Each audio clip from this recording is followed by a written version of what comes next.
மதுரை மேலூர்லேருந்து நான் வரேன். இப்போ நான் வந்து ஏஐ கோச்சிங் சென்டர் வந்து கிளாட் எக்ஸாம் எழுதுறதுக்காண்டி வர்ற அப்கமிங் டிசம்பர் எழுதுறதுக்காண்டி மேம் அப்ரோச் பண்ணியிருந்தேன். நான் வந்து பர்டிகுலராக இல்லை கிரிமினாலஜி சைட் வந்து நான் போகிறது எனக்கு விருப்பம்.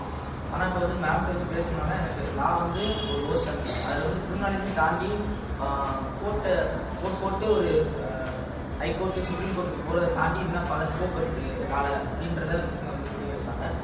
இதை தாண்டி பல எக்ஸாம் இருக்குது. கிளாட்டு மட்டும் என்ட்ரன்ஸ் எக்ஸாம் இல்லை, இன்னும் நிறைய யூனிவர்சிட்டி இருக்குது. இந்த மாதிரி ஜென்ரல் நாலேஜ் லா பற்றின ஜென்ரல் நாலேஜை சொன்னாங்க. அது சொன்ன விதமும் அவங்க பேசின விதமும் எனக்கு பிடிச்சிருந்துச்சு. ஏஆர்ஏ எஜுகேஷனில் நான் வந்து படித்தா ஒரு பெரிய க்ரோத் அட்டன் பண்ணுவேன். தம்பி சொன்னதான் சரி. வரும்போது 2-3 ஆப்ஷன் நாங்கள் கொண்டு வந்திருந்தோம்.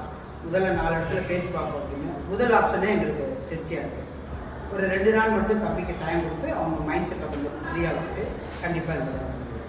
ரொம்ப நன்றி. ஆனால் அங்கே இருக்கிற பாயிண்ட் அவங்க எடுத்து வச்ச விஷயம், அதாவது எங்களை மாதிரி ஒரு சாதாரண குடும்பத்திலேருந்து வில்லேஜ்லேருந்து வந்தவங்களுக்கு இது ரொம்ப பெஸ்ட்டாக இருக்குது. ஓகே, நன்றி. தேங்க்யூ.